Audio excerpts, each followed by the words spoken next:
Bonjour à toutes et à tous et bienvenue sur GCN pour revivre les meilleurs moments de la 6e étape du Tour de France Femmes avec Zwift. Départ d'Albi où il y a du soleil, des sourires, à l'exception de l'équipe SD Works et de Danny Stam qui a déclaré « J'espère que les juges pourront se regarder dans la glace dimanche et qu'ils ne diront pas « on a foutu le tour en l'air ». Pour ses propos jugés inappropriés, il est mis hors course. 20 secondes de pénalité pour Demi Vollering, donc, qui garde le sourire malgré tout. Sourire aussi pour Yara Kastelijn, la nouvelle détentrice du maillot blanc à pois rouge. On s'amuse, on est détendu avant cette étape qui paraît promise aux sprinteuses, en tout cas sur le papier. Départ donc d'Albi, direction Blagnac, dans la banlieue de Toulouse. 122 km à parcourir avec 4 difficultés répertoriées en 4e catégorie. On va les découvrir avec la carte qui s'affiche sous vos yeux. 4 difficultés, la côte de la Cadenne, la côte de Puy-Celle-ci, celle du Clos-Pourtier et enfin celle de la Guerre. 4 difficultés donc pour essayer d'animer cette étape donc et d'essayer d'empêcher une arrivée massive.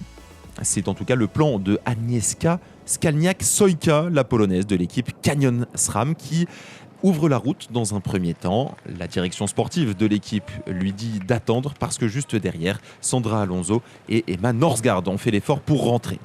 L'effort difficile pour Lotta Entala, la finlandaise, qui est en difficulté à l'arrière du peloton, qui va tenter de s'abriter derrière sa voiture, mais également de l'accrocher. Résultat, elle est mise hors course. À 60 km de l'arrivée, elles sont toujours donc 3 à ouvrir la route et derrière, une course de mouvement se met en place. Amanda Spratt pour l'équipe Lidl Trek tente sa chance, l'Australienne, mais également on voit très active à l'avant du peloton les filles de la FDJ Suez, Loussa de Rest, mais également Jadviel et Grace Brown. Une chute avec projetée à terre Veronica Ewers, l'américaine de l'équipe Education. Durement touchée, mais qui va tout de même réussir à repartir, tout comme celle qui a remporté la 4e étape, touchée au coude avec son maillot de meilleure grimpeuse et qui finalement va réussir à repartir et surtout à réintégrer le peloton.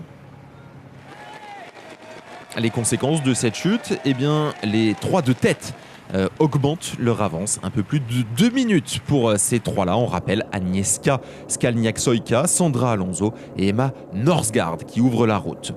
Grace Brown aura tenté, mais l'Australienne est ramenée à la raison. Elle réintègre le peloton un peu plus de 30 km de l'arrivée. Le sprint intermédiaire avec les points précieux pour Lotte Kopecky qui augmente son avance au maillot vert de meilleure sprinteuse. On est maintenant dans l'approche de Blagnac et une vingtaine de secondes d'avance pour les 3 filles de tête. Vont-elles réussir à conserver cette avance ? Regardez le faux plat montant donc qui mène à Blagnac. C'est difficile pour Sandra Alonso. L'Espagnole de la Ceratizit est décrochée par le duo de tête. Skalniak-Sojka, Norsgaard ouvre la route et derrière les coéquipières des sprinteuses qui font l'effort pour essayer de revenir sur ce duo de tête qui compte une petite dizaine de secondes d'avance. Une chute à moins d'1 kilomètre de l'arrivée. C'est tombé à l'avant du peloton, ça va pouvoir repartir. Les principales sprinteuses ne sont pas impactées. Elles sont toujours à la poursuite du duo de tête. Norsgaard qui lance son sprint très loin de l'arrivée, à plus de 500 mètres.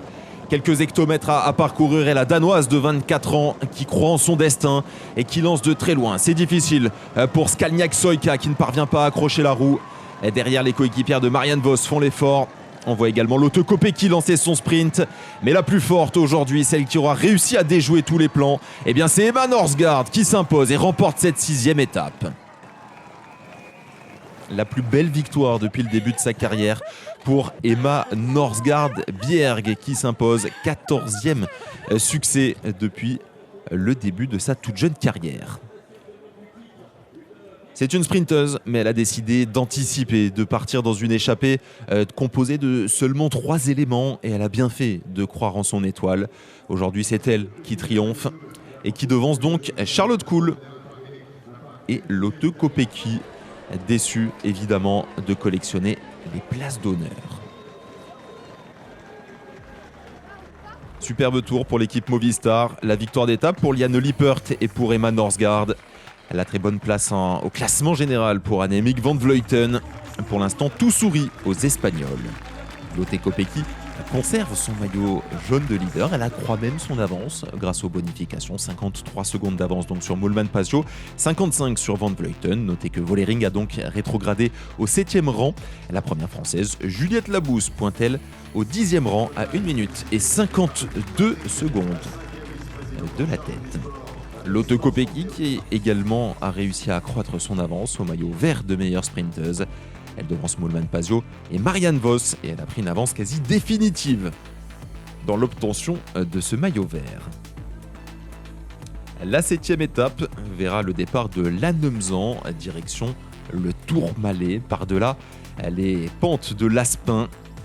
50 premiers kilomètres mal plats avant d'entamer les 12 km d'ascension à 6,6% du col d'Aspin. Puis enfin, le Tourmalet qui sera le juge de paix de ce Tour de France Femmes avec Zwift. 17 km d'ascension à 7,3%. C'est donc ce samedi que se décidera l'issue de ce Tour de France Femmes avec Zwift. N'hésitez pas à nous laisser dans les commentaires votre pronostic pour cette étape reine et on se retrouvera évidemment sur GCN pour en revivre les meilleurs moments.